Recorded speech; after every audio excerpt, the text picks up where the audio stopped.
Hey guys, welcome back. Tonight, I want to tell you a story I once believed I understood, the story of Rome at its height, its strength, its discipline, its unshakable order. But the truth is, by the time I began to see it clearly, Rome was already dying. Not in battle, not in flames, but slowly, quietly, from within. The air itself felt heavy with decay. Streets that once carried the pride of an empire now carried the smell of the dead. Families disappeared without ceremony. Entire neighborhoods fell silent. And somewhere beyond the frozen edges of the Danube, something else was moving. Not an army, not a raid, but a people, tens of thousands, coming not to take from Rome, but to replace it. I had spent my life writing about virtue, about patience, about mastering the self. I believed that if a man could remain steady, disciplined, rational, the world around him would eventually follow. But there comes a moment, one you cannot prepare for, when philosophy meets reality and breaks. Because no meditation can stop a plague, no wisdom can fill empty granaries, and no calm mind can hold back an enemy that no longer fears you. That was the moment I understood something I wish I never had to learn. Rome did not need another speech. It did not need hope. It needed something far more dangerous. Something I was not sure I believed in, but could no longer refuse. Tonight, I will take you with me into that decision. Into the moment I chose not a hero, but a man history would quietly remember as a monster. A man who did not fight wars for glory, but engineered them like equations. A man who understood exactly how much suffering it takes to break another human being, and used that knowledge without hesitation. And as we move deeper into this story, I want you to stay with me, not as a distant observer, but as someone standing beside me, facing the same question I faced. Because by the end, you may find yourself wondering not what he did, but what you would have done. So before you get comfortable, take a gentle moment to like this video and subscribe, but only if these sleep history stories help you find peace, sleep better, or simply reflect on our shared journey through time. Now, close your eyes and step with me into a Rome that was already falling, long before anyone dared to admit it. I remember the moment, not as a single event, but as a feeling that refused to leave me. At first, I did not name it. I told myself it was exhaustion, the weight of rule, the endless petitions, the distant wars, the quiet burdens no emperor ever escapes. But the truth is, I could smell it before I could admit it. Not the sharp scent of battle, not the smoke of burning cities, but something slower, heavier, a quiet decay that lingered in the air of Rome itself. It drifted through the streets, settled into the stones, clung to the breath of the living. Death, not as a moment, but as a presence. You must understand, Rome did not fall in a day. It did not shatter beneath a single blow. There was no grand collapse that men could point to and say, here, this is where it ended. No, it began long before that, in ways so subtle, so ordinary, that most chose not to see it at all. The markets still opened, the statues still stood, the banners still hung in the wind as they always had, and yet beneath it all, something was wrong. Something was thinning, unraveling, quietly slipping away. I would walk through the city and hear fewer voices than I remembered, fewer arguments, fewer merchants shouting over one another, fewer children laughing in the alleys. At first, it seemed like nothing, a coincidence, a passing lull. But it did not pass, it deepened. Streets that once pulsed with life began to echo. Houses that once held families stood closed, then abandoned, then forgotten. And still, we told ourselves Rome was strong. We always told ourselves that. We had built an empire that stretched across continents, commanded armies that no force could rival, created laws that governed millions. How could something like that simply fade? But it was not fading, it was rotting. From the inside, where no wall could protect it, where no legion could fight it. The sickness came quietly, carried along trade routes, slipping through ports, moving with merchants, soldiers, travelers who had no idea what they carried within them. At first, it was only a cough, a fever, something common, something forgettable. People had seen illness before. Rome had endured worse, or so we believed. But this was different. It did not pass. It spread, faster than reason, faster than response. One household fell, then another, then entire streets. The symptoms twisted into something monstrous, skin blistering, bodies burning with heat. No healer could reduce. Men who stood strong one day collapsing the next, gasping, trembling, gone before anyone could understand what was happening. Families died together, sometimes within days, sometimes within hours. There were not enough hands to carry the bodies, not enough space to bury them, not enough time to grieve. And so the dead began to remain where they fell, in homes, in streets, in places that had once been full of life. The smell, it lingered, thick, inescapable, a constant reminder that something was deeply, irreversibly wrong. I sat in my chambers, receiving reports that grew darker with each passing day. Provinces losing population at a rate no one could calculate. Tax collectors returning empty-handed because there was no one left to pay. Entire garrisons weakened not by war, but by sickness. Soldiers, my soldiers, men trained for battle, reduced to shadows of themselves, unable to stand, unable to fight, unable even to breathe without pain. And still the empire pretended. Advisors spoke carefully, choosing words that would not disturb the illusion of control.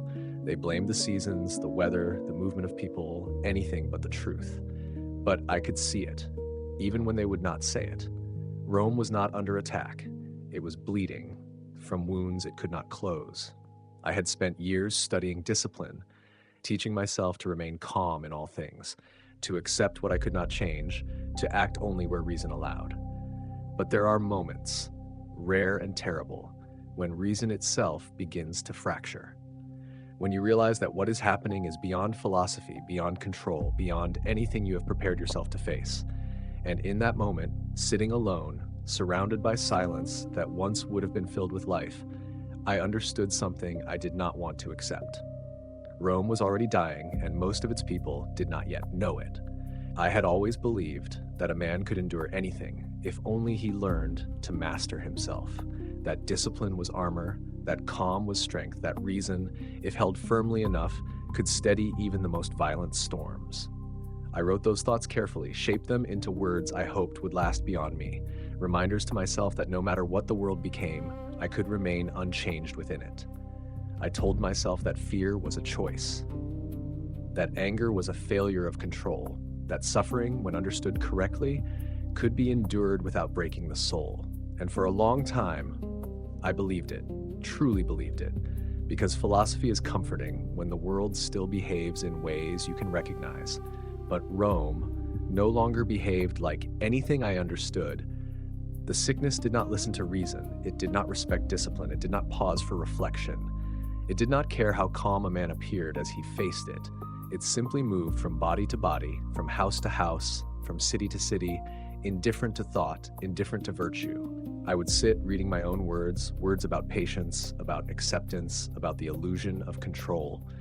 And for the first time, they felt distant, not wrong, but insufficient, like tools designed for a different world, a world where problems had limits, where cause and effect could still be traced, where effort still led to outcome. But this was something else entirely. I received reports of men who had lived exactly as I had advised, disciplined, restrained, composed, and still they died, not in battle, not in some grand test of courage, but quietly, helplessly in their own beds. What does discipline mean when your body betrays you? What does calm achieve when the air itself carries death? What does reason solve when there is no pattern, no logic, no answer? I began to understand something I had never allowed myself to consider before. That there are forces in this world that do not yield to philosophy, that no amount of inner strength can prevent certain outcomes, that acceptance, though necessary, is not protection. And that realization unsettled me more than any enemy ever could, because it meant that everything I had relied on, everything I had built my identity upon, could not save the people I was sworn to protect. I could control my thoughts, but I could not control the spread of disease. I could remain calm, but calm did not fill empty cities. I could accept death, but acceptance did not stop it from taking thousands more. And in that silence, where I once found clarity, I began to hear something else. Doubt, not loud, not overwhelming, but persistent. Asking a question I could not ignore. If philosophy cannot save lives, then what is it for?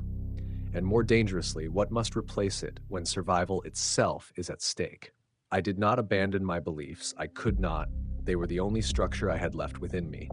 But I could no longer pretend they were enough, because Rome did not need a man who could endure suffering. Rome needed a man who could stop it. And that is a very different thing. I remember sitting alone, long after the voices of advisors had faded, long after the scrolls had been set aside, and thinking, not as a philosopher, but as a ruler facing a reality he could not soften. Meditation may steady the mind, but it does not stop death, and for the first time in my life, I felt the weight of that truth, not as an idea, but as something real, something unavoidable, something that would force me to become someone I had never intended to be. The reports from the north did not arrive all at once. They came in fragments, scattered messages carried by exhausted riders, each one darker than the last. At first, it sounded like something Rome had faced many times before. Unrest beyond the frontier, minor incursions, tribes testing the strength of our borders along the Danube. Nothing unusual, nothing we had not crushed before, but there was something different in the tone. Something beneath the words that I could not ignore. Fear, not the kind that exaggerates danger, but the kind that comes when men realize too late that they have already lost control. I remember unrolling one dispatch, the ink uneven, hurried, as if the hand that wrote it could not stay steady.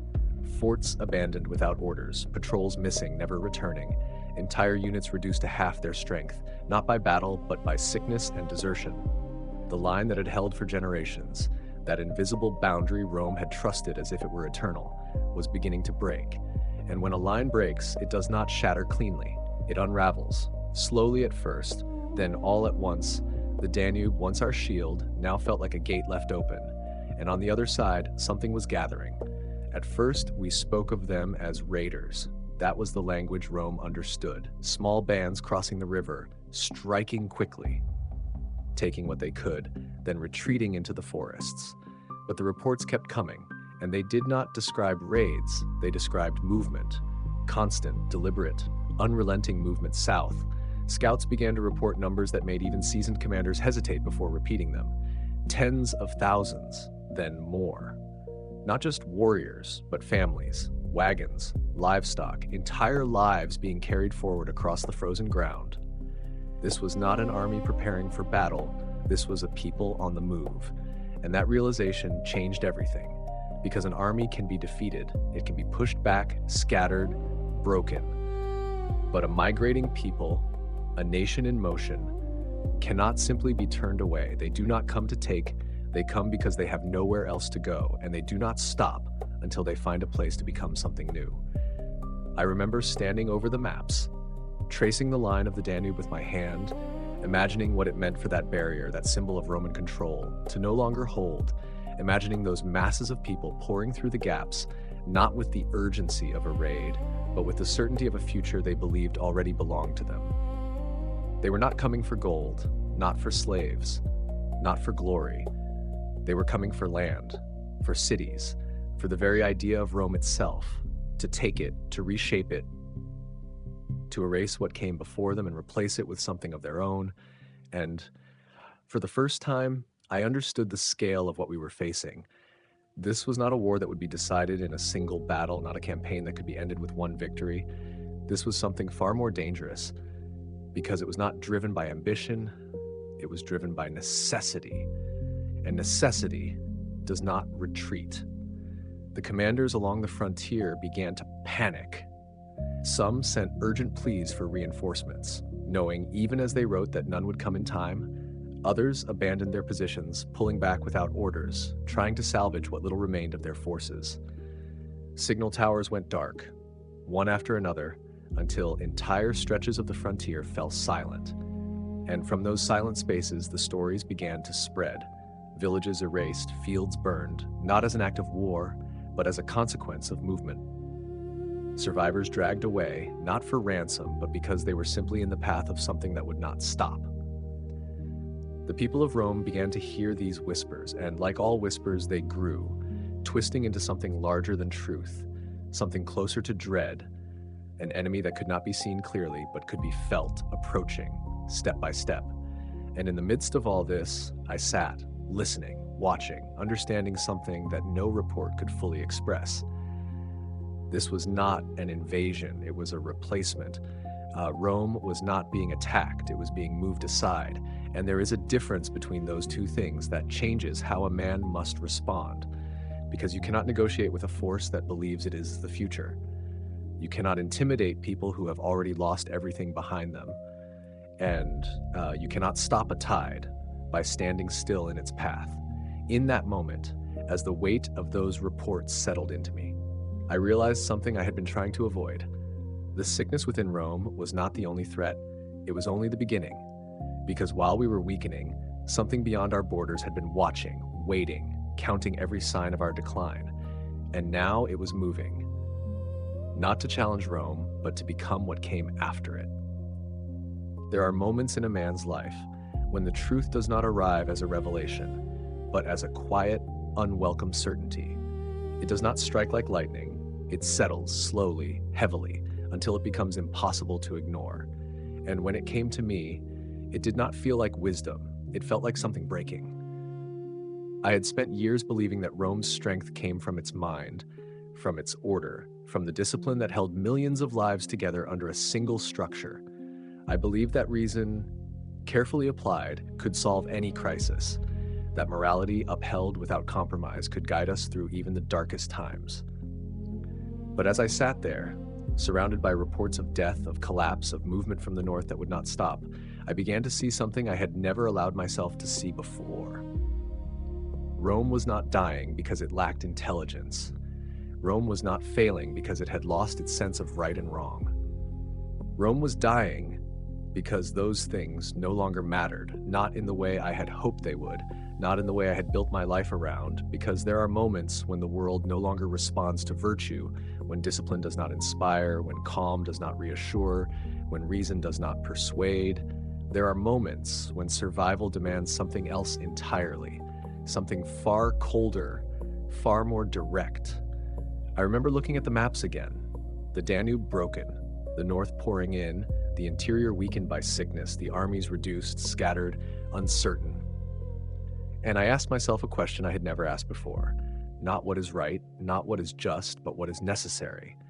And that question, once asked, does not easily release you, because necessity does not care about philosophy. It does not pause for reflection. It does not ask whether a choice aligns with the values you once held sacred. It demands action, immediate, decisive, often irreversible. I thought of the men I had trusted, generals who spoke of honor, of courage, of standing firm, and I realized with a clarity that unsettled me that honor would not stop what was coming. Courage alone would not hold the line. Speeches would not fill the ranks, would not feed the hungry, would not turn back a force that was no longer afraid of us. Rome did not need to understand its enemy. Rome did not need to reason with it. Rome needed to break it completely, without hesitation, without restraint. And that is not something wisdom excels at. That is not something morality encourages. That is something else, something I had spent my life trying to rise above. And yet, there it was, unavoidable, necessary. I could feel the weight of it pressing against everything I believed in, pressing against the image of myself I had carefully maintained for years, the philosopher king, the man who ruled not by fear, but by understanding. And in that moment, I began to see how fragile that image truly was, because the world does not always allow a man to remain who he believes himself to be. Sometimes, it forces him to become what the moment requires, and what that moment required terrified me, because I understood with absolute certainty that Rome did not need another thinker. It did not need another man who could endure suffering or explain it or accept it. Rome needed something that could act without hesitation, something that could look at suffering, measure it, and decide exactly how much more was required to end it. Something that could do what I could not allow myself to do, and yet could not avoid commanding. And once I understood that, truly understood it, there was no returning to the man I had been before, because I knew the decision that awaited me would not be about choosing between good and evil. It would be about choosing between survival and everything I had ever believed in. And in that silence, where I once found clarity, I found something else, a single, unavoidable conclusion. Rome did not need my wisdom. Rome did not need my morality. Rome needed something that could kill in its place. I remember the faces more than the names. Men who had built their lives within the structure of Rome, men who had risen through its ranks, who wore their titles like armor, who spoke with the confidence of those who had never truly been forced to question themselves. They stood before me, one after another, summoned not for ceremony, not for praise, but for something far more consequential. I listened as they spoke of strategy, of honor, of holding the line, of rallying what remained of our strength and facing the enemy as Rome always had, and for a moment, a brief, fragile moment, I wanted to believe them. I wanted to believe that what had worked before would work again, that discipline and courage, that the traditions we had built over centuries would be enough to carry us through one more crisis. But the more I listened, the more I saw it, not in their words, but in what lay beneath them: hesitation.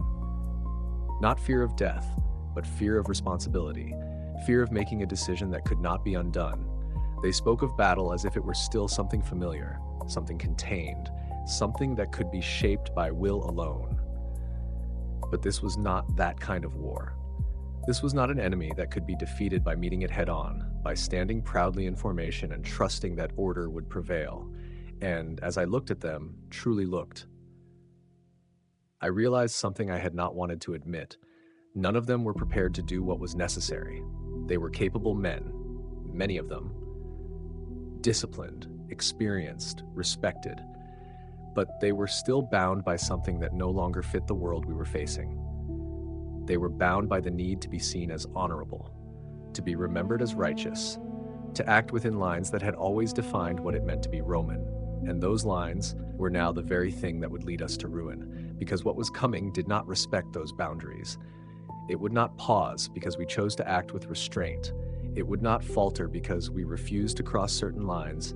It would simply continue forward, consuming everything in its path.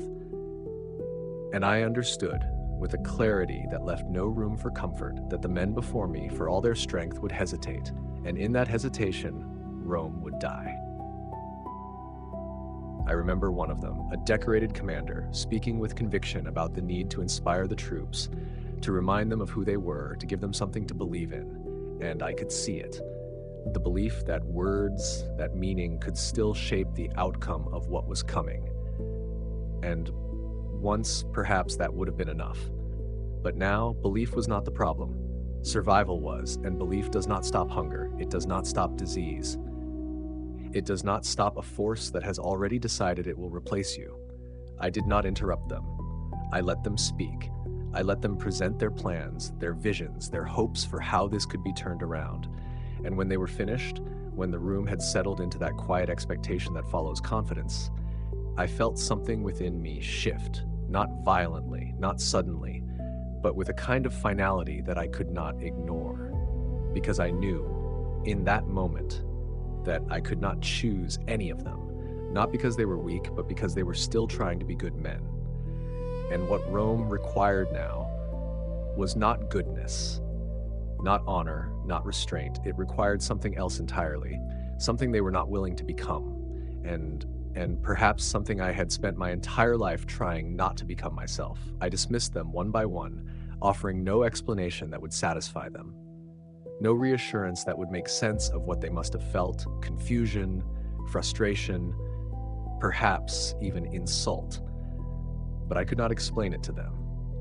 Not fully, because to explain it would be to admit something I was not yet ready to say aloud, that the path forward would not be one they could walk, that the war we were about to fight would not be fought by men who needed to be seen as honorable. And as the last of them left the room, their footsteps fading into the corridors of a city that was already beginning to empty, I stood alone, with the weight of a choice that had not yet been made, but had already begun to define me. I did not choose a hero, because I understood, perhaps before I was willing to accept it, that a hero would not save Rome. There was a moment, after the room had emptied, when the silence itself felt heavier than any argument I had heard. It lingered, pressing against my thoughts, forcing me to confront what I had already begun to understand. Because once you eliminate every acceptable choice, what remains is not comfort, it is truth. And the truth I was facing was not something I had ever intended to embrace. His name did not arrive with ceremony. It did not come wrapped in reputation or celebrated victories. It came quietly, almost reluctantly, as if even my own mind resisted bringing it forward. Macrinus, I had known of him, of course. Any man in my position would have a senator, a man of wealth, raised in comfort, educated in the traditions of Rome. Everything about him suggested refinement, control, the kind of life that produces men who speak well, think carefully, and avoid unnecessary risk. And yet, there was something else beneath that surface, something I had noticed before, but never needed to consider until now. I remembered the reports, the subtle details others often overlooked, supply chains that never failed under his oversight, shipments arriving with precision that bordered on obsession, discrepancies uncovered that no one else had even thought to question. He did not speak often, and when he did, it was not to inspire, not to persuade, but to state, calmly, exactly what needed to be done. There was no excess in him, no desire to be admired, no need to prove himself through displays of courage or honor. And that, more than anything, is what unsettled me.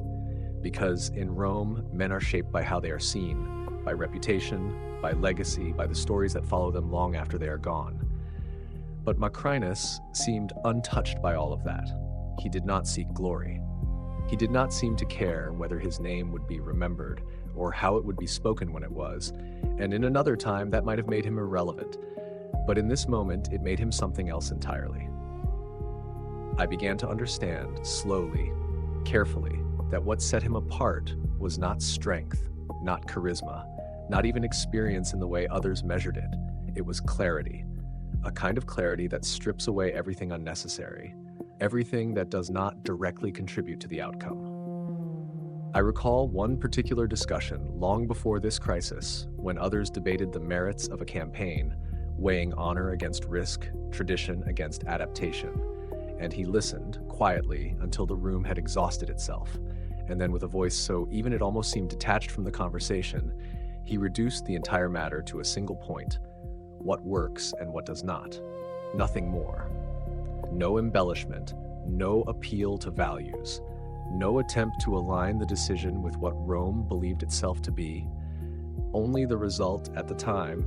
I had considered it efficient, perhaps even useful, but I had not recognized what it truly was, because to see it clearly would have required me to admit that such a way of thinking has no place for morality, no space for hesitation. And now, standing at the edge of a decision that would define everything that followed, I could no longer avoid it. I asked myself, not whether I trusted him, because trust was no longer relevant, not whether I agreed with him, because agreement would not change what needed to be done. I asked only one question: would he do what others would not? And the answer came without resistance. Yes. Without hesitation, without doubt, without the need to justify himself to anyone, including me. And that was what made him dangerous, not his position, not his intellect, but the absence of anything that might restrain him once a decision had been made. I knew, as clearly as I have ever known anything, that if I placed the fate of Rome in his hands, he would not hesitate. He would not look back. He would not question whether the cost was too high. He would calculate it, accept it, and proceed. And in that understanding, I felt something shift within me. Something that had been holding me to a different path, a different identity, because choosing him was not simply choosing a commander, it was choosing a way of thinking, a way of acting that I had spent my entire life resisting. It was an admission that survival would not come from who we had been, but from what we were willing to become. And as I stood there, with his name no longer something distant, but something inevitable, I realized the decision had already been made. Not in that moment, but in every moment that had led to it. Rome did not need a man who cared about being remembered well. Rome needed a man who cared only about what worked, and that is why I chose Macrinus. I did not misunderstand what he was. That is perhaps the most uncomfortable truth of all, because it would be easier, far easier, to say that I had been deceived, that I had placed my trust in a man whose nature revealed itself too late. But that is not what happened. I saw him clearly from the beginning, not as others saw him, not as a noble, not as a servant of Rome shaped by its traditions, but as something far more precise, far more unsettling. He was not a warrior in the way Rome celebrated warriors. He did not carry himself with the hunger for glory, did not seek the moment where his name would be shouted above the noise of battle. He did not seem to value courage in the way others did, not as an expression of identity, not as a measure of worth. And that alone would have been enough to make many distrust him, because Rome has always admired those who step forward, those who risk everything in plain sight, those who make their strength visible. But Macrinus did not operate in that space. He observed, he calculated, he reduced things, people, systems, into something that could be measured, adjusted, optimized. And once I began to see that, truly see it, I could no longer pretend that he was simply another commander with a different style. No, he was something else entirely, a mind that approached war not as a stage for valor, but as a problem to be solved, a structure to be dismantled piece by piece until nothing remained that could resist him. I remember the first time I considered placing him in command, not as a passing thought, but as a real possibility. And the resistance within me was immediate, not because I doubted his ability, but because I understood the cost of what that ability represented. There are men you trust because you believe they will do what is right. And then there are men you trust because you know they will do what is necessary. And those two things are rarely the same. I knew, with a clarity that left no room for illusion, that if I gave him authority, he would not hesitate to cross lines that others would never approach. He would not question whether an action aligned with the values Rome claimed to uphold. He would not pause to consider how history might judge him. He would act because the outcome demanded it. And that knowledge did not bring me comfort. It unsettled me in ways I could not easily put into words, because to choose him was to accept that those lines, those principles, those beliefs I had held so carefully were no longer barriers, but obstacles. Obstacles that would have to be removed if Rome was to survive. I did not trust him, not in the way one man trusts another. I did not believe in him as a symbol, or as a reflection of what Rome should be. I trusted something far colder, far less human. I trusted his nature. I trusted that he would not change, that he would not hesitate, that he would not soften when the moment required hardness. And perhaps that is the most dangerous kind of trust a man can place in another, because it is not built on shared values, but on the certainty of what the other is capable of doing. I remember asking myself more than once whether there was another way, whether there was someone else, someone who could achieve the same result without forcing me to confront this choice. But every path I followed, every possibility I examined, led me back to the same place, back to him. And the more I resisted it, the more inevitable it became. Because this was not about finding the right man. It was about accepting the reality of the situation we were in. Rome was not facing a war that could be fought within the boundaries it had always respected. It was facing something that required those boundaries to be broken, deliberately, completely. And in that realization, I found myself standing at the edge of a decision that could not be undone. Because once a man like Macrinus is given power, it does not remain contained. It reshapes everything around it, including the man who grants it. I knew what he was. Not a hero, not a savior, not even a man who sought to be remembered in any particular way. He was a function, a mechanism, a mind that would take the chaos before him and reduce it to a single outcome, victory, regardless of the cost. And knowing all of that, understanding it without illusion, without hope, without the comfort of ignorance, I chose him anyway, not because I believed in him, but because I believed in what he would do. And in that choice, I crossed a line that no philosophy had prepared me to face. There is a moment in every decision that truly matters, when it stops being a thought and becomes an action, a point beyond which there is no return, no revision, no retreat back into the safety of uncertainty. I had approached that moment slowly, almost reluctantly, circling it through reasoning, through reflection, through every principle I had spent my life trying to uphold. But when it finally came, it was not dramatic, it was not loud, it was quiet, almost disturbingly so. A simple order, spoken without force, without hesitation, and yet carrying more weight than any decree I had ever given before. I summoned him, not as a man seeking advice, not as a ruler weighing options, but as someone who had already accepted what needed to be done. And when he stood before me, there was no ceremony between us. no attempt to shape the moment into something it was not. He did not ask why he had been called. He did not offer reassurance. He did not pretend to be anything other than what he was. And in that silence, I realized that he already understood, perhaps not the details, but the nature of the decision itself. I spoke, not as a philosopher, not as a man searching for the right words, but as someone who had run out of them. I gave him authority, not in parts, not with limits carefully defined, but completely. The power to command, to remove, to reshape the army in whatever way he deemed necessary. The power to act without waiting, without explaining, without seeking approval beyond the result itself. And with that authority came something else, something unspoken, but fully understood: permission.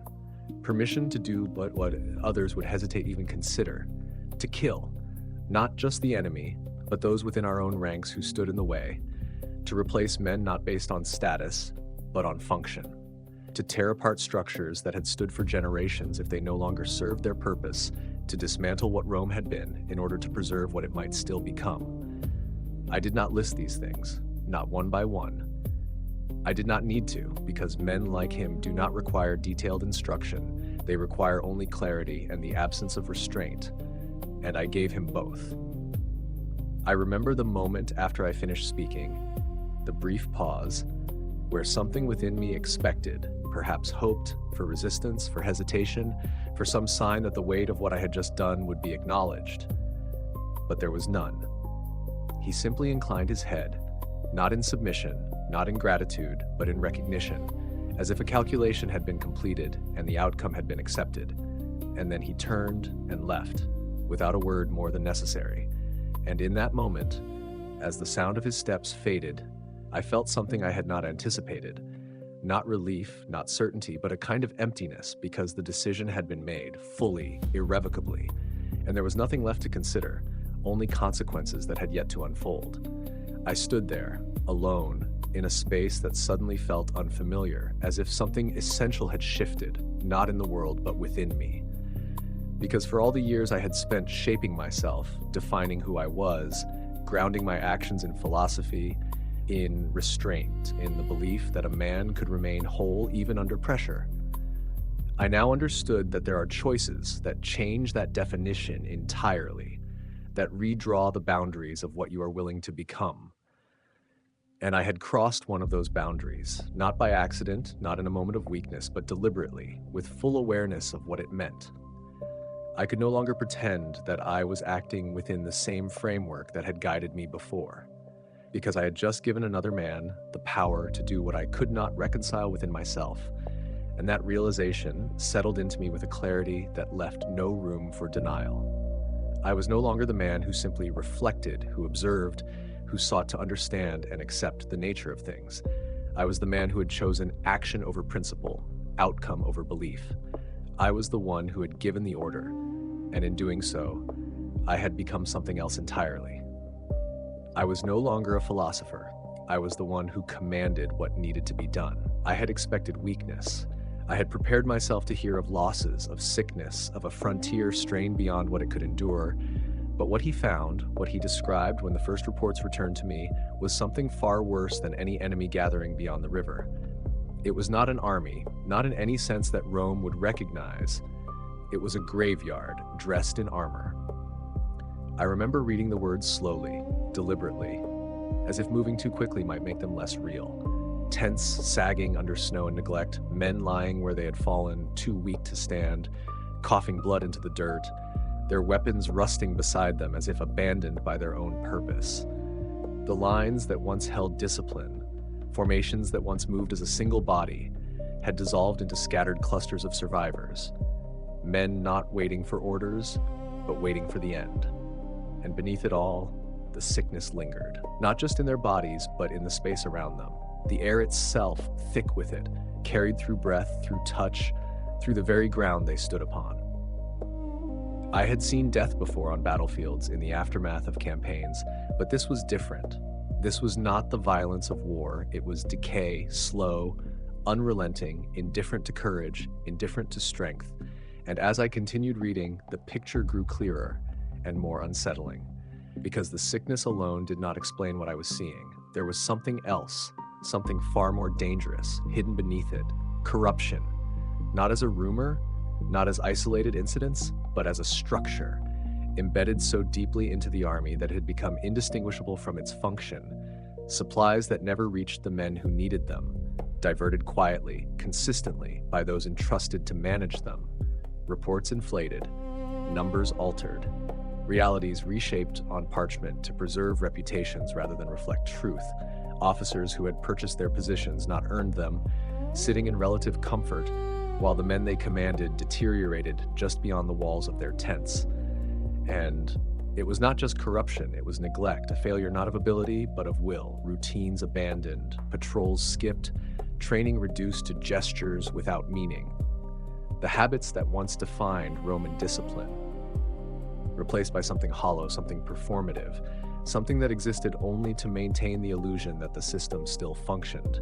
And as I sat with these reports, letting each detail settle into place, I began to understand something I had not fully grasped before. The army had not been defeated by the enemy. It had been undone from within. The sickness had weakened the body, yes, but corruption had hollowed out its spine. And without that structure, without that integrity, no force, no matter how well trained it once had been, could stand against what was coming. I remember thinking, not as a philosopher, but as a man forced to confront a reality he could no longer reshape with words.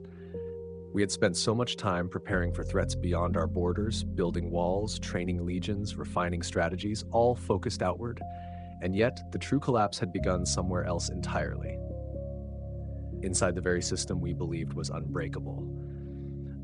And that realization was more dangerous than any army gathering across the Danube, because an external enemy can be seen, can be measured, can be engaged in ways that follow patterns we understand, but an internal failure spreads differently. It hides, it adapts, it justifies itself, until by the time it is recognized, it is already too late to correct without destroying what remains. I could see now, with a clarity that left no room for comfort, that what Macrinus had been given was not an army in need of leadership, it was a structure in need of reconstruction. Not repair, not guidance, but transformation.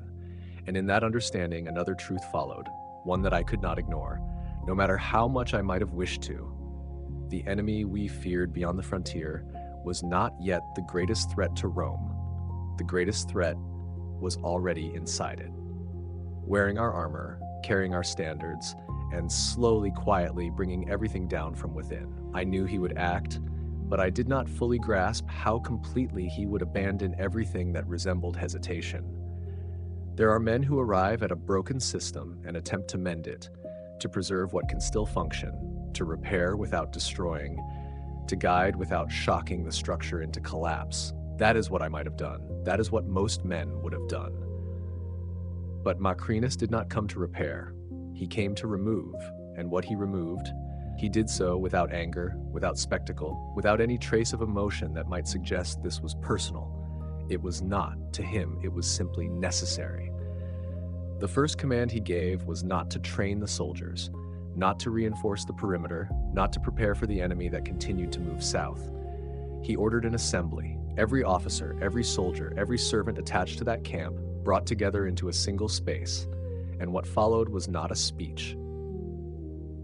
It was an exposure.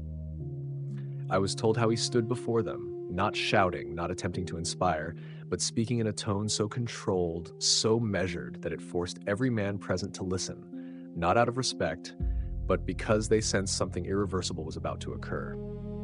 He began listing facts, not accusations, not interpretations, but facts, positions abandoned without orders, patrols that had never been conducted, supplies diverted for personal gain, reports falsified to conceal failure. And then he did something that shattered whatever remained of the illusion that this was a normal command. He called them forward, one by one, officers who had worn their rank as protection, suddenly exposed in front of the men they had failed. The details he presented were precise, undeniable, supported by evidence gathered before he had even arrived. There was no space for defense, no room for denial. Only the quiet collapse of authority as each man realized his position could no longer protect him. And then, without delay, without ceremony, The consequences followed. Ranks stripped, insignia torn away, status erased in moments. And for some, those whose actions had led directly to the deaths of others, the punishment was immediate, execution, carried out with a speed and efficiency that removed even the possibility of appeal. I remember reading those reports, pausing, considering, wondering whether this was the beginning of order or the end of something essential to what Rome had always been. But before I could settle into that thought, the next part came, something older, something far more brutal, something that even in our own history had been spoken of more as warning than practice, decimation, not as a threat, not as a distant memory of harsher times, but as a reality brought back into the present. Units that had broken, that had fled, that had allowed fear to dictate their actions, were gathered, and 1 man in 10, chosen without bias, without regard for rank or merit, was killed by his own comrades, not quickly forgotten, not hidden, but made visible, unavoidable, something every man present would carry with him from that moment forward. It was not cruelty for its own sake.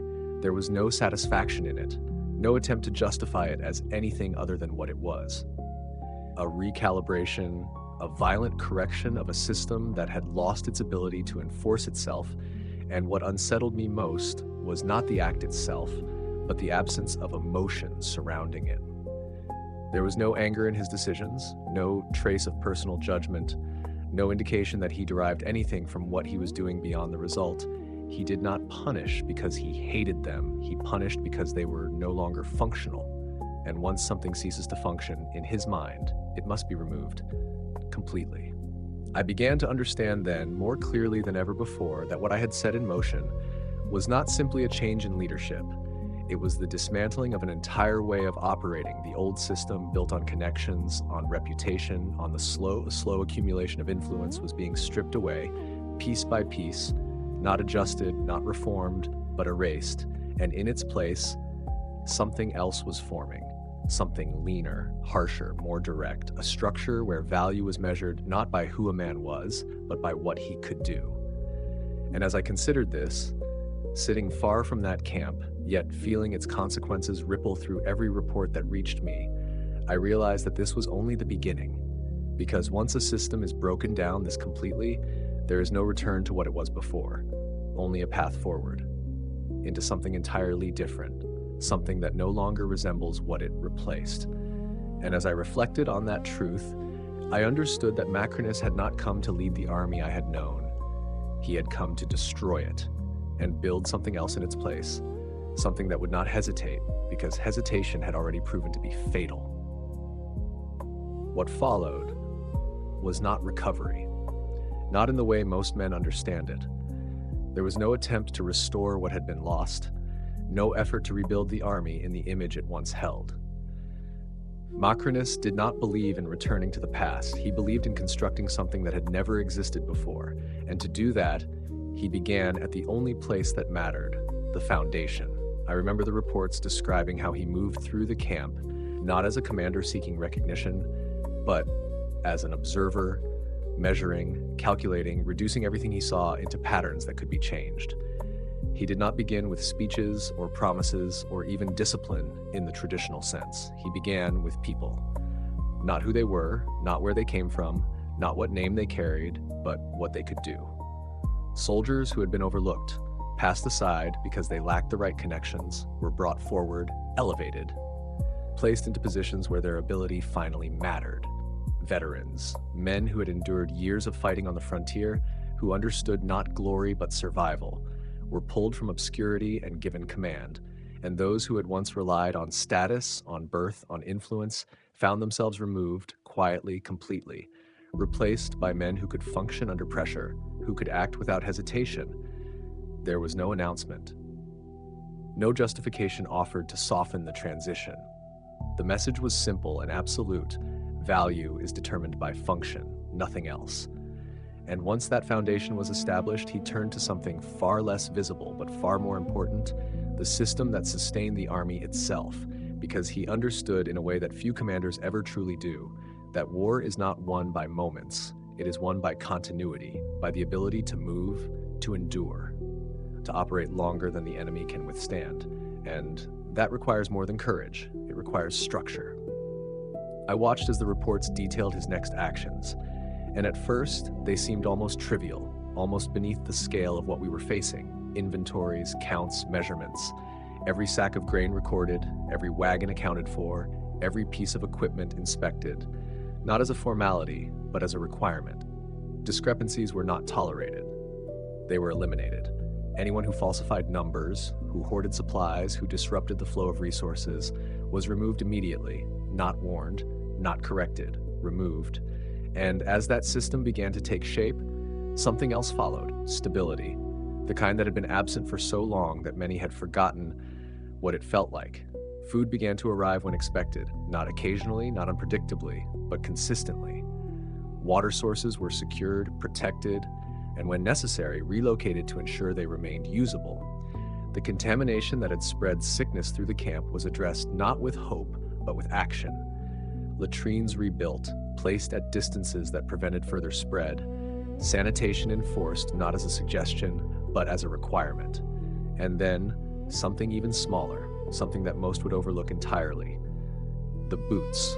I remember pausing when I first read that detail, because it seemed so insignificant, so disconnected from the scale of what we were facing.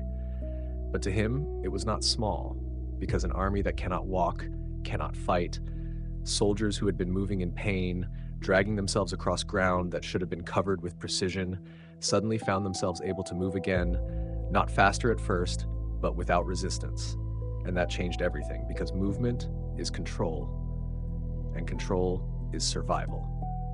He brought in craftsmen, forced production to continue without interruption until every man could stand, could march, could reposition when required.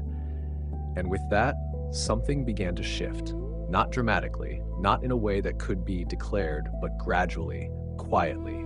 The army stopped deteriorating. The losses slowed, not because the threat had changed, but because the system had begun to function again. And that is when I understood more clearly than ever before what he was building. This was not an army defined by bravery or loyalty or even identity. This was a mechanism, each part measured, adjusted, aligned toward a single purpose. And within that mechanism, the individual mattered only insofar as he contributed to the outcome. I had once believed that war was shaped by men, by their will, their courage, their decisions in moments of pressure. But watching this unfold, I began to see something else. Something far less comforting, but undeniably effective. War is a system, and the side that controls that system, not emotionally, not symbolically, but practically, will prevail. Macrinus was not rebuilding the army I had known. He was constructing something new, something that did not rely on belief or tradition or even morale in the way we'd understood it before. It relied on function, on continuity, on the relentless removal of anything that did not serve its purpose. And as I sat with that realization, I understood that what he was creating was not simply capable of fighting, it was capable of enduring. And in a war where endurance would decide everything, that was more dangerous than any weapon we possessed. I had always believed that fear was something to be mastered, contained, understood, so that it would not control the actions of a man. That was the foundation of everything I had written, everything I had practiced within myself. Fear clouds judgment, distorts reason, weakens resolve. It must be calmed, reduced, dissolved through discipline. That is what I believed, but Macrinus did not share that belief. And what he did next forced me to confront something I had never truly considered.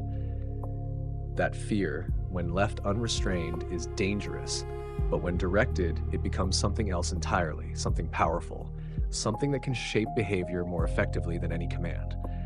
I remember the first reports describing what he allowed, no, what he required his soldiers to see. Refugees brought directly into the camp, not hidden, not protected from view, but placed where every man could hear them, see them, feel the weight of what they had endured. Farmers who spoke of watching their homes collapse into fire, mothers describing the moment their children were taken from them. Voices breaking, not for effect, but because the pain was still immediate, still raw, still present in every word they spoke. And the soldiers, men who had already been pushed to the edge of endurance, were forced to listen, not once, not briefly, but repeatedly until the stories were no longer distant, no longer abstract, but something that lived inside them. And then it went further. When scouts returned with reports of destroyed settlements, Macrinus did not shield his army from what remained. He marched them there, directly into the aftermath, into places where the ground still carried the evidence of what had happened: charred structures, broken tools, the remains of lives interrupted without warning, fields that would never grow again, homes that would never be rebuilt, and the silence heavier than anything I had ever imagined.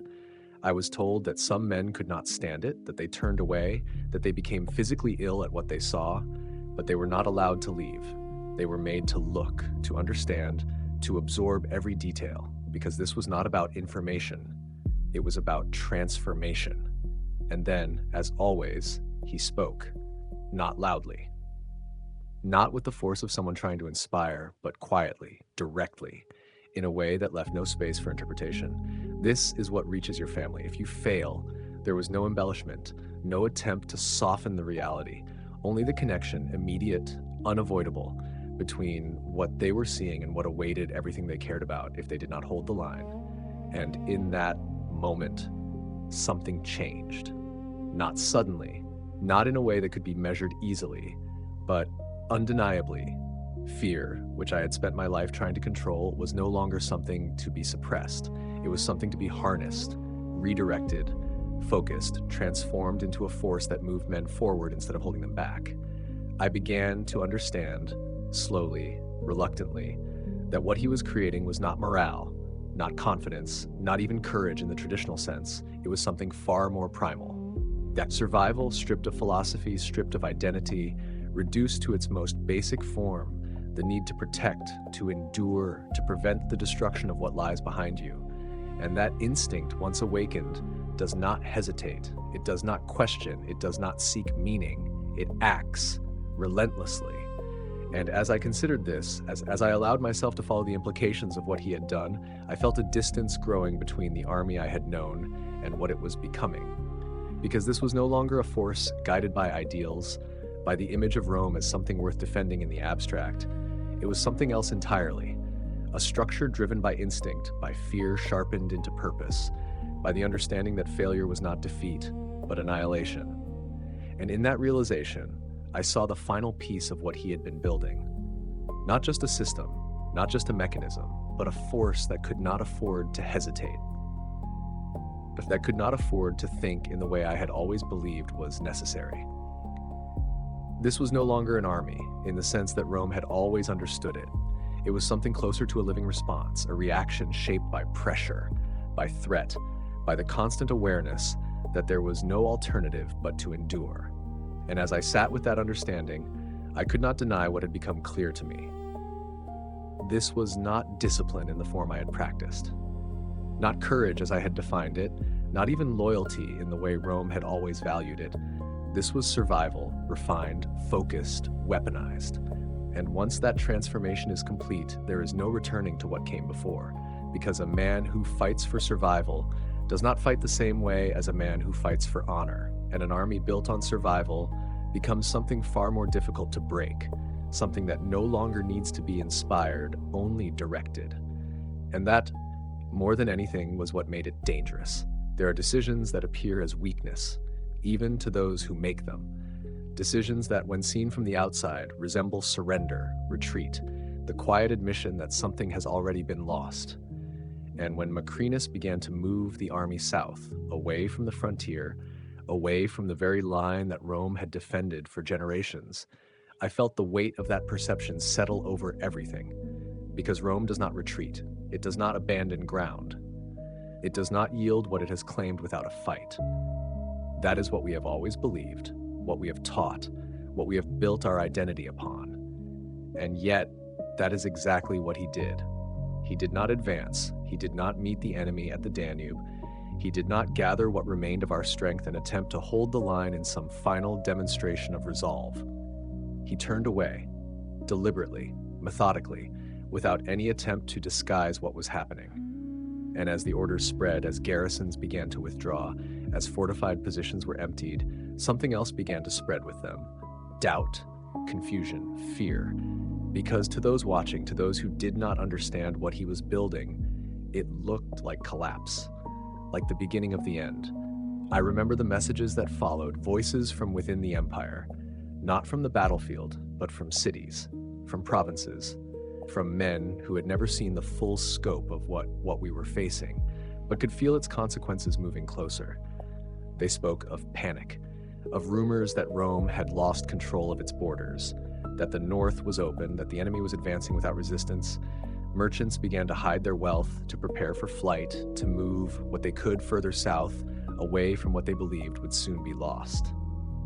Civilians questioned the silence, the absence of the legions they had always trusted to stand between them and whatever lay beyond. And even within the army, there were those who did not understand, men who had been trained to hold ground, to defend, to meet force with force, now ordered to withdraw, to abandon positions that had been reinforced for decades, to leave behind structures that represented stability, control, permanence. It went against everything they had been taught. And yet, the withdrawal continued, not as a collapse, not as a disorganized retreat, but as something far more controlled, far more precise. Columns moved in formation, standards still visible, discipline maintained even as the ground behind them was relinquished. And behind those columns, something else followed. Destruction, not chaotic, not driven by anger, but systematic. Deliberate, supply depots emptied, and what could not be carried destroyed. Bridges dismantled.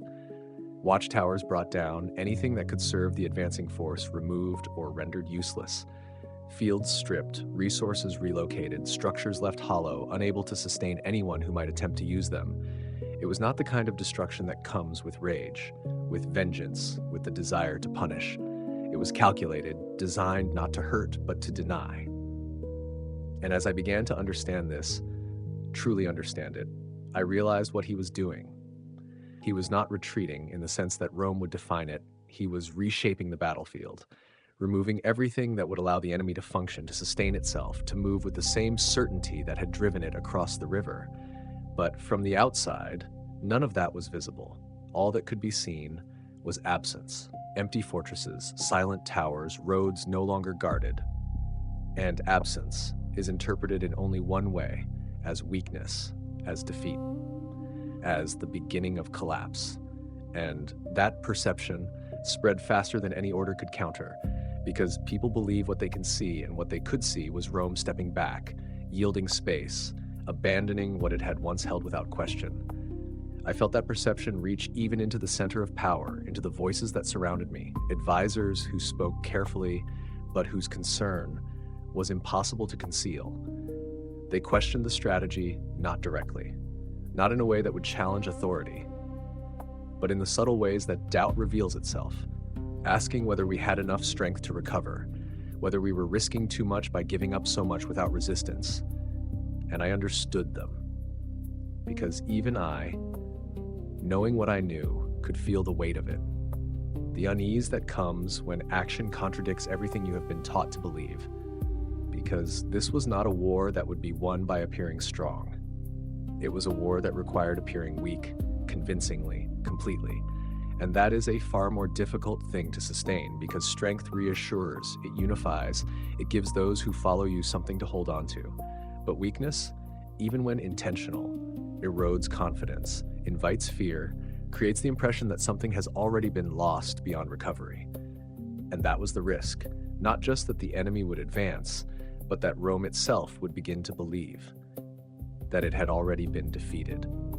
And as I sat with that understanding, watching the reports unfold, feeling the reaction spread through every level of the empire, I realized that this was the first true test of what I had set in motion, because it required not just strategy, not just execution, but endurance, the ability to hold to a path that appears from every external measure to be failure, and to trust that what looks like loss is in fact the beginning of something else entirely, something that could not yet be seen, but would define everything that followed. There is a kind of violence that turns outward, that seeks an enemy, that destroys what stands against it. And then there is another kind, quieter, far more difficult to accept, because it turns inward. It demands that you look at what you have built, what you have protected, what you have called your own, and decide to destroy it yourself. When the orders were carried out, when the first fields were burned, the first wells fouled, the first bridges brought down, I felt something within me resist, not as a ruler, not as a strategist, but as a man who had spent his life believing that Rome existed to preserve, to build, to extend order across the world. And now, I was watching that order being dismantled deliberately by my own command. I remember the descriptions, not in abstract terms, but in details that refused to fade. Farmers standing at the edge of their land, watching flames consume the crops they had spent years cultivating. Not because an enemy had taken them, but because we would not allow that enemy to use them. Families loading what little they could carry, leaving behind homes that had stood for generations, not because they had been forced out by conquest, but because we had decided those homes could no longer remain. Bridges, structures that once connected regions, enabled movement, supported trade, now reduced to broken stone and collapsed timber, not as a consequence of war, but as its preparation. And the wells, perhaps the most unsettling of all, water. Something so fundamental, so essential, turned into something else entirely, contaminated, rendered undrinkable, denied to anyone who might depend on it. It is one thing to face an enemy across a battlefield, to strike, to defend, to engage in a contest where both sides understand the nature of what is happening. It is something else entirely to reshape the very land beneath your feet, to remove from it the ability to sustain life, not selectively, not temporarily, but completely. And as I followed the progression of these actions, as I allowed myself to see not just what was being done, but why, I began to understand the structure beneath it, because this was not destruction driven by anger, not an act of retaliation, not an attempt to punish those advancing toward us. It was something far more controlled, far more precise. It was denial. Absolute, uncompromising denial of everything that would allow an enemy to continue moving forward with strength. Food removed or destroyed so that hunger would replace momentum. Water poisoned or hidden so that thirst would weaken even the strongest among them. Pathways broken so that movement would slow, fragment, become uncertain. And as each of these elements was stripped away, something else began to take shape, not visibly, not in a way that could be easily defined, but undeniably. The land itself was changing. What had once been territory, something to be defended, something to be held, was becoming something else entirely, a space designed not for habitation, but for attrition. A region where every step forward carried a cost, where every mile gained weakened the force that advanced through it. And in that transformation, I saw the true intention of what Macrinus was building. He was not preparing to defeat the enemy in a single moment, in a single clash of armies. He was preparing to erode them gradually, relentlessly, until by the time they reached anything of value, they would no longer have the strength to take it. But for those who lived within that land, for those who watched their homes disappear, their fields burn, their water become unusable. There was no distinction between strategy and loss to them. It was all the same, destruction. And I could not ignore that. I could not distance myself from it by calling it necessary, even though I knew with increasing certainty that it was, because necessity does not erase consequence. It only justifies it. And as I sat with that understanding, as I allowed the full weight of what we were doing to settle into me, I realized something that I had not fully grasped before. We were no longer defending Rome, we were transforming it, reshaping it into something that could not be used against us, even if that meant it could not be used by us in the same way ever again. And that is a line that once crossed cannot be undone, because the land remembers, the people remember, and the cost does not disappear simply because the outcome demands it. But still, the orders continued.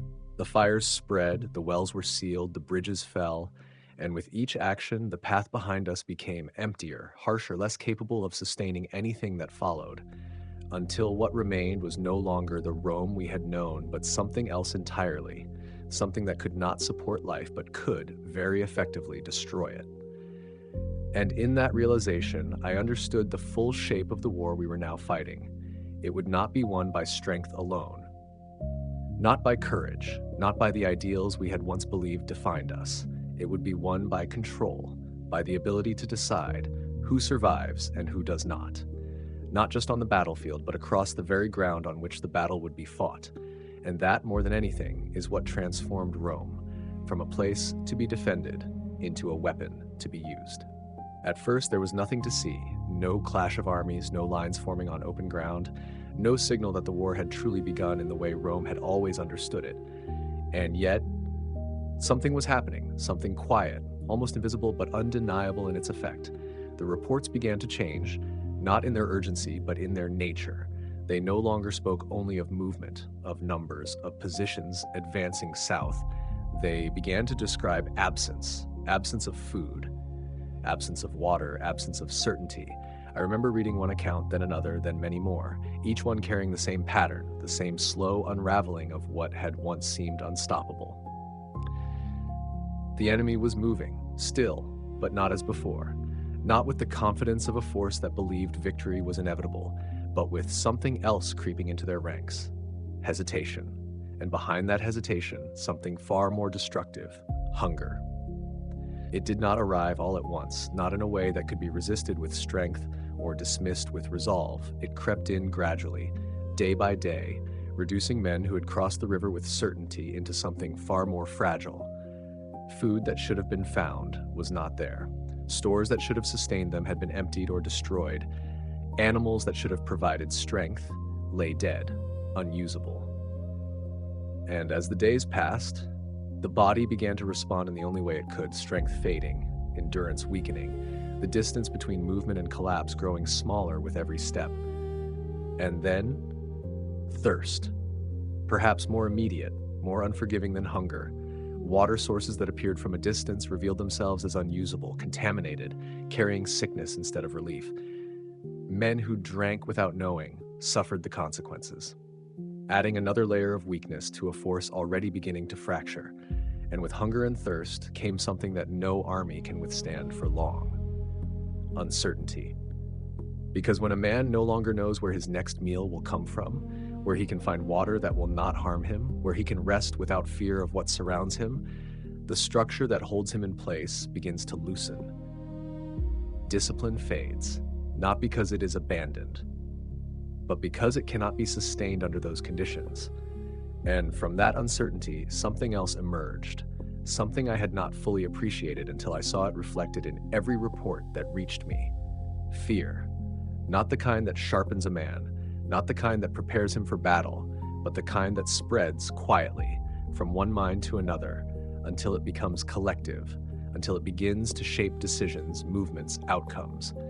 I read accounts of men arguing over direction, of groups breaking away in search of resources that did not exist, of nights where no one slept, because every shadow seemed to carry the possibility of something unseen, something that had already begun to act without being fully understood. And what struck me most, what settled into my thoughts with a clarity that I could not ignore, was the absence of us, the absence of Rome itself. They were dying, weakening, unraveling. And yet they had not faced our army, not in any way that would define this as war in the sense we had always known. There had been no decisive engagement, no grand collision of forces, no moment where victory or defeat could be declared in the open. And still they were deteriorating. And that is when the realization came, not suddenly, not as a revelation, but as something that had been forming quietly, waiting to be acknowledged. War does not require battle. Not always. It does not require the meeting of armies, the clash of weapons, the exchange of blows that tradition has taught us to expect. It requires only one thing: the reduction of the enemy's ability to continue. And that can be achieved in ways that do not resemble what we have been taught to recognize as war.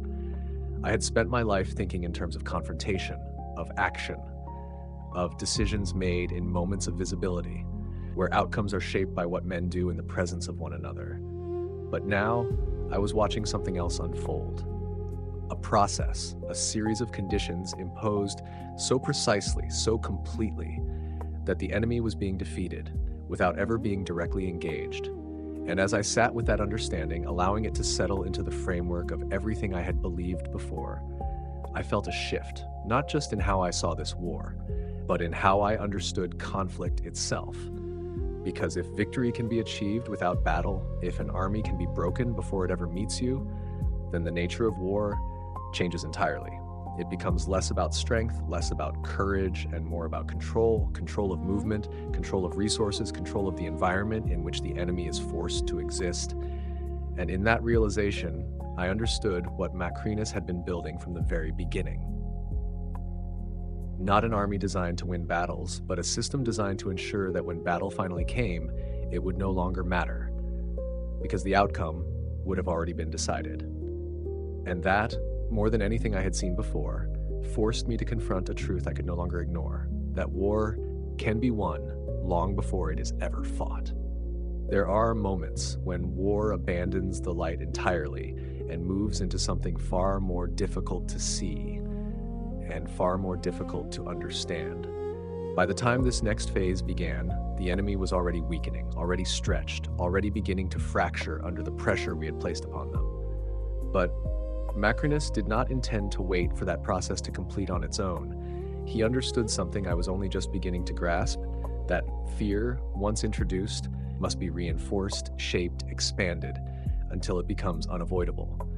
And that is when he chose to strike, not at their strength, not at their warriors gathered at the front, but at something far more vulnerable: their rear, their families, their supplies, the part of them that could not defend itself with the same certainty as those who carried weapons. I remember the report, the way it described the movement. 3,000 men, no more, selected not for appearance, not for status, but for their ability to move, to endure, to act without hesitation. They did not march as an army, they moved as something else entirely, through terrain that would have slowed or broken a larger force, through marsh and darkness, through paths that existed more in memory than on any map. No fires, no signals, no sound beyond what was necessary to maintain direction, and by the time they reached their position, they were already behind the enemy, already inside a space that should have been secure, and what they found there was not an army prepared for battle. It was the weight of everything that army depended on: wagons, animals, supplies gathered over months of movement, and among them, the people who could not fight, the vulnerable, the unguarded, the part of the force that gave it continuity, that allowed it to exist beyond a single moment of conflict. And then, without warning, without announcement, the night changed. I can only imagine how it must have felt. One moment, silence, exhaustion, the fragile rest of those who had marched too far, too long, and the next, chaos. Fire tearing through wagons, flames catching faster than thought, spreading across everything that could burn, animals breaking free, running without direction, dragging destruction behind them. Soldiers striking with precision, not to engage in prolonged combat, but to dismantle, to destroy, to eliminate the structure that held everything together.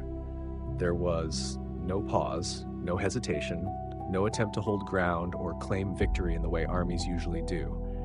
Every action had a purpose. Every movement aligned toward a single outcome: remove their ability to continue. And then, something even more deliberate, something that revealed the full intent behind what was happening. He did not seal the exits, he did not trap them completely, did not surround them in a way that would ensure no one escaped. He left gaps, pathways, spaces through which those who survived could run. And they did, carrying with them something far more powerful than any wound, far more destructive than the loss of supplies. They carried memory, confusion, terror, the inability to understand what had just happened. Because from their perspective, there had been no warning, no visible force approaching, no signal that an attack was imminent, only darkness, and then destruction, appearing from it as if it had always been there, and disappearing just as quickly, leaving behind fire, ruin, and questions that could not be answered. And as those survivors reached the rest of the force, as their words spread, fragmented, inconsistent, shaped by fear more than clarity, something else began to take hold. Not just fear, but something deeper, something more destabilizing. The sense that what they faced was not bound by the same rules they understood, that the enemy could appear anywhere at any time without warning, and strike not where they were strongest, but where they were most exposed. And in that uncertainty, in that inability to predict or control what might come next, their confidence began to erode in ways that hunger and thirst alone could not achieve. I remember sitting with those reports, reading them more than once.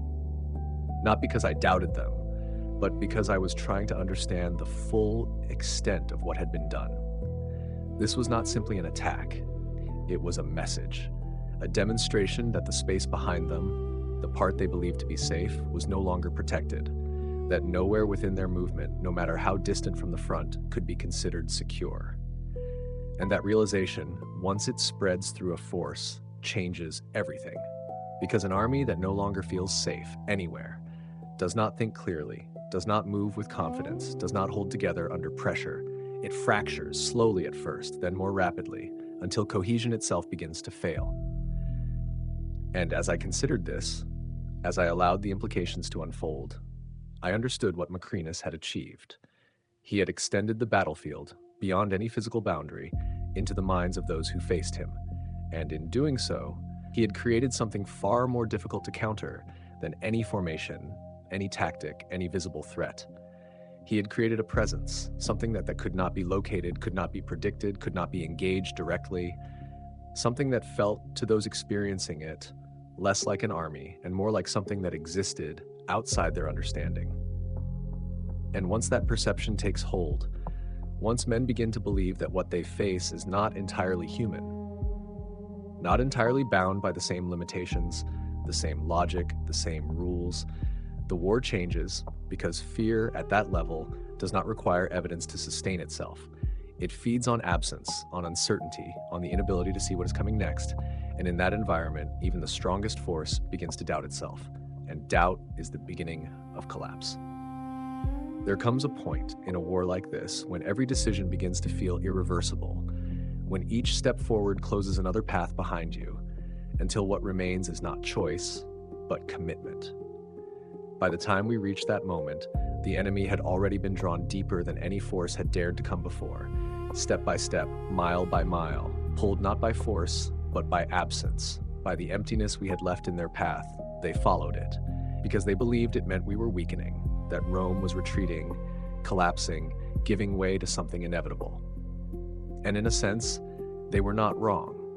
We had stepped back, we had removed ourselves from the places we once held without question.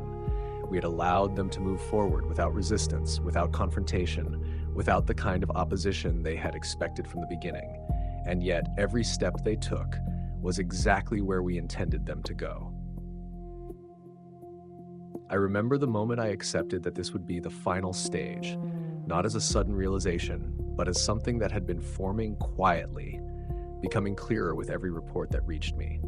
The enemy was no longer advancing with strength, but with necessity, driven forward by hunger, by exhaustion, by the absence of anything behind them that could sustain a retreat. They could not turn back, not without collapsing entirely, and they could not stop, not without consuming themselves where they stood, so they continued forward, because forward was the only direction left to them. And I understood, with a clarity that left no space for hesitation, that this movement, this inevitability, could be shaped, directed, brought to a point where everything would converge. I did not order the legions to block their path. I did not send forces to intercept them before they reached the interior. I did not attempt to halt their advance at the borders of the lands we had already stripped bare. Instead, I allowed it, deliberately, completely. I let them come, not because I had no other option, but because this was the only path that would lead them into the space we had prepared, and that space had a name, Aquileia. I had known of the city as all men in my position do, a place of significance, of structure, of strength positioned at the threshold of what we still considered secure, a point where movement could be controlled, where access to the deeper regions of Italy could be defended or reshaped. And as I considered the maps, the terrain, the paths that led toward it, I began to see not a city, but a convergence. Rivers that limited movement, ground that narrowed approach, routes that forced large numbers into confined spaces where their strength could no longer be used effectively. It was not simply a destination, it was a structure, a place where the conditions we had created could be brought together, focused, and turned into something final. And so I made the decision not to protect Aquileia by keeping the enemy away, but to protect Rome by bringing the enemy there. I understood what that meant, not only in strategy, but in perception. Because to those watching, to those who would hear of it, it would appear that we had failed completely, that we had allowed a hostile force to penetrate deeper into our territory than ever before, that we had opened the path toward the heart of everything we claimed to defend. The reaction was inevitable. Fear spreading faster than any order could contain it, whispers of collapse, of abandonment, of an empire no longer capable of holding its own ground. And even within the structures closest to me, there were those who questioned it, not openly, not in a way that challenged authority, but in the quiet hesitation that follows when men cannot reconcile what they are seeing with what they believe should be happening. They expected resistance, confrontation, some visible effort to stop what was coming before it reached something too important to risk. But I gave none, because resistance at that stage would have undone everything that had come before. It would have given the enemy what they wanted, a clear engagement, a chance to use what remained of their strength in a way that still favored them. And so, I chose something far more difficult, far more unsettling than standing and fighting. I chose to wait, to allow them to continue, to draw them further, to let their need carry them into a space where that need would become their weakness. And as I sat with that decision, fully aware of its implications, fully aware of how it would be seen, I understood something that I had resisted from the beginning. This war would not be won by protecting everything. It would be won by deciding what could be risked and what must be preserved at any cost. And Aquileia became that point, not as a last defense, but as the final shape of everything we had been building, the place where the path we had created would finally end. And as I allowed that thought to settle, I understood the full weight of what I had done. I had not stopped the enemy from reaching the heart of Rome. I had guided them there. By the time the enemy moved within sight of Aquileia, the outcome had already begun to take shape, not in the clash of weapons, but in the ground beneath their feet. I arrived there before them, not to defend it in the way Rome had always defended its cities, but to prepare it, to transform it, to turn it into something it had never been before. I remember walking the perimeter myself, not as a ruler observing from a distance, but as a man measuring, counting, feeling the land beneath his steps, understanding how it would shape everything that followed. The river, cold, fast, cutting through the landscape with a force that could not be easily crossed. Its banks uneven, treacherous, limiting movement on one side, forcing any large force to compress its approach.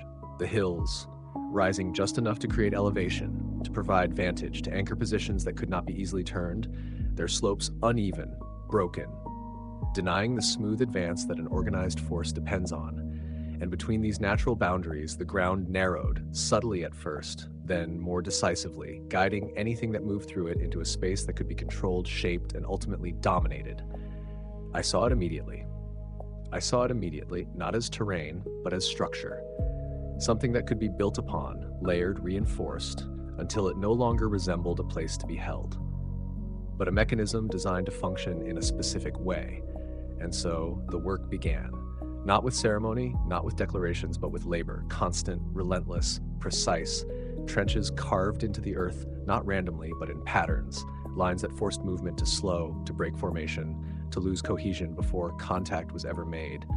Sharpened stakes, driven into the ground, angled in ways that would catch, injure, disrupt any advance that attempted to push through without care.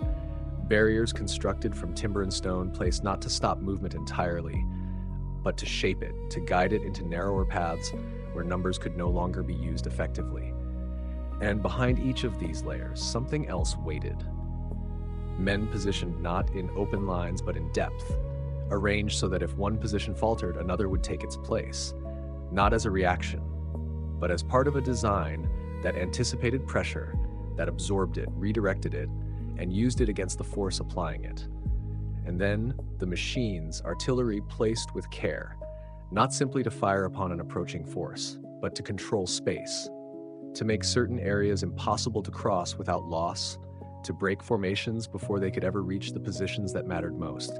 Everything was measured, everything aligned, everything connected in a way that removed chance, replaced it with certainty. And as I observed this, as I allowed myself to see not just the individual elements, but how they worked together, I understood what had been created. This was not a defense, not in the sense that Rome had always understood defense as something static, something that holds, that resists, that absorbs until relief arrives. This was something else entirely. It was a system designed not to withstand an attack, but to dismantle it, piece by piece, before it could ever reach its intended target. And that is a fundamental difference, because a defense reacts, it responds to what is brought against it. But a system like this dictates, it defines how the enemy must move, where they must go, how they must engage, until their own strength becomes a limitation, rather than an advantage. I remember thinking as I stood there, watching the final preparations take shape, that this was the culmination of everything that had come before. The retreat, the destruction, the starvation, the fear, all of it leading to this point, this place, this configuration of land and structure that would bring those elements together into something final. And in that moment, I could no longer deny what this truly was. We were not preparing to defend Aquileia. We were preparing to use it, to turn it into the last stage of a process that had been unfolding since the first step back from the frontier. And as I allowed that realization to settle, I understood the full extent of what I had set in motion. Because once an army enters a space like this, once it commits to movement within a structure designed to break it, there is no adjustment that can undo the disadvantage, no strength that can compensate for the loss of control.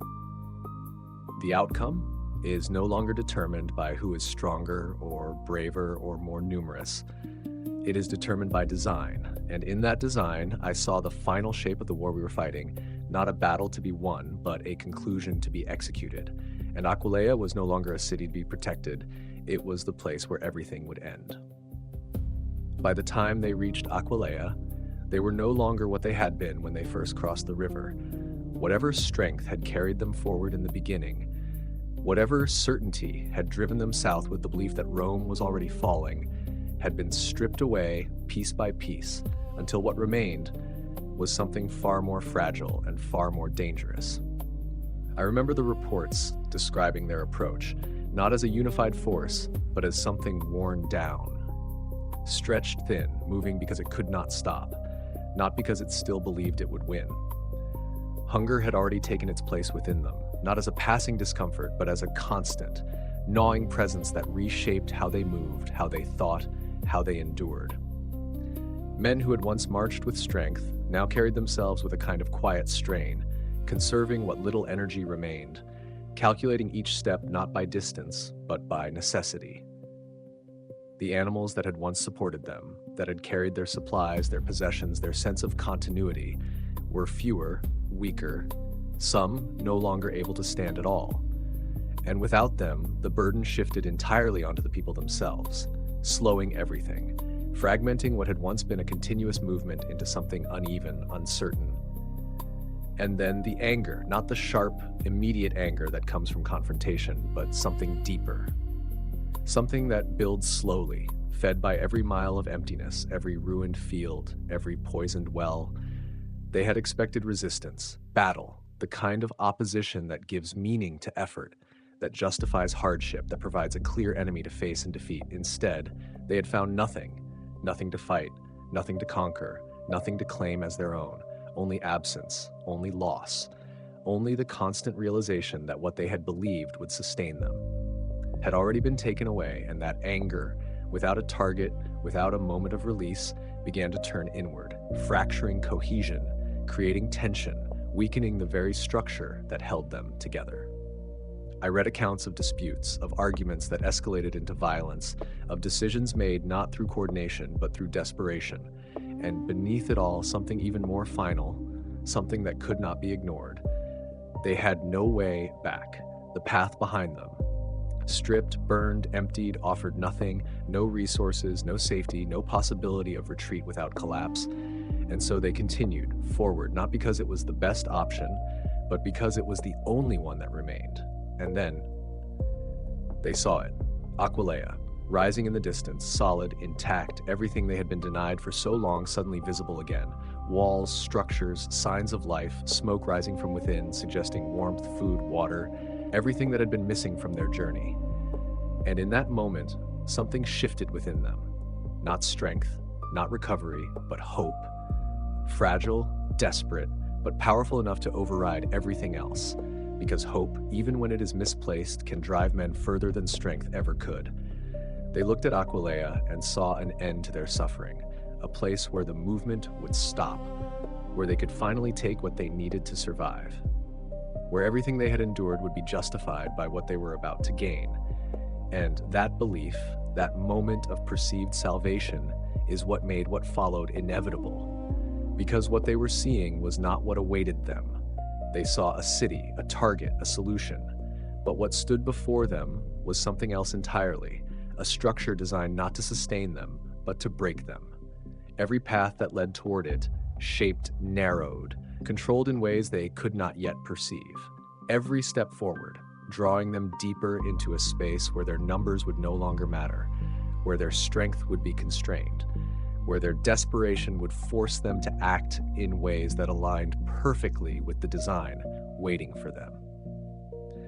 I remember sitting with that realization, feeling the weight of it settle into something I could not ignore, because this was the moment where everything converged. Hunger, anger, exhaustion, and hope, all driving them toward a single point, a single decision that would define everything that followed.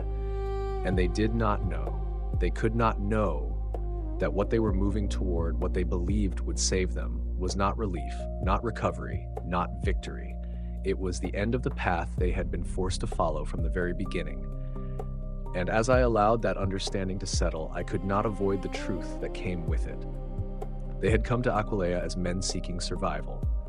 But what awaited them there was something else entirely. Not a battle, not a negotiation, not even a chance to turn back, but a conclusion, already set in motion long before they ever saw its walls. And in that moment, as hope carried them forward into a space that would not give it back, I understood something that no philosophy had prepared me to accept. That sometimes the most effective trap is not one that forces a man to enter, but one that allows him to believe that he is choosing it himself. When it was over, there was no moment that marked it clearly, no single sound, no final clash that signaled an end in the way men expect endings to arrive. It faded, slowly, almost quietly, as if the force that had once seemed unstoppable had simply exhausted itself within the space we had prepared for it. The reports that followed did not speak of triumph in the language Rome had always used. There were no grand victories, no sweeping declarations of conquest. Only fragments, numbers, confirmations that the pressure had held, that the system had functioned as intended, that what had been set in motion had reached its conclusion. And in those confirmations, something else became clear. The threat, the movement that had crossed the Danube with such certainty, such inevitability, had broken, not in a single moment, but across many, until there was nothing left that could continue. Rome had survived. The line had not been restored in the way it once was. The structure had not returned to its former shape, but it remained intact enough, stable enough to continue. And by every measure that defines success in war, this was victory. The enemy had been stopped, their advance ended, their ability to replace what we had lost removed completely. And yet, as I sat with that outcome, as I allowed the weight of it to settle, I found no sense of triumph, no clarity that this was what I had sought when I made the decision that set all of this into motion. Because survival, achieved in this way, does not arrive with certainty, it arrives with questions. I thought of everything that had been done, not in abstraction, not as strategy, but as action. The land we had stripped, the homes we had abandoned, the people we had forced to move, the structures we had dismantled, the systems we had broken and rebuilt into something unrecognizable, the fear we had cultivated, the suffering we had measured, the lines we had crossed without hesitation once we understood they no longer served us. And I asked myself, not whether it had worked, because that answer was already before me. I asked something else, something far more difficult to resolve. What had we become in order to make it work? I had begun this path as a man who believed in control, in discipline, in the idea that a ruler could guide an empire without losing himself in the process. I believed that even under pressure, even when facing forces beyond understanding, a man could remain aligned with the principles that defined him. But that belief had been tested, not in theory, but in action. And I could no longer pretend that it had remained unchanged, because the decisions I had made, the authority I had given, the outcomes I had accepted, had altered something fundamental, not just in the empire, but within me. I had chosen necessity over principle, not once, but repeatedly, each time moving further from the framework I had once trusted to guide me. Though the result had preserved what we could not afford to lose, it had also required me to accept what I had once believed should never be compromised. I thought of Macrinus, of what he had done, not as an extension of himself, but as an extension of my command, because it is easy, too easy, to place distance between the one who gives the order and the one who carries it out. But that distance is an illusion. The action belongs to both, and so the outcome does as well. Rome stands, not because we held to what we were, but because we allowed ourselves to become something else, something capable of surviving, but no longer defined by the same limits we once believed made us who we were. And in that realization, there is no clear resolution, no simple answer that restores balance or provides comfort. There is only the acknowledgement that survival is not the same as preservation, that what continues is not always what began, and that a man, once he has crossed certain lines, cannot fully return to the place he stood before them. I sit now with the knowledge that Rome endures, that the threat has passed, that the decisions made achieved what they were intended to achieve, and yet there is a question that remains, one that does not fade, one that does not resolve itself with time, a question that follows me, not as a burden, but as a truth I cannot escape. I saved Rome, but I no longer know if I saved myself.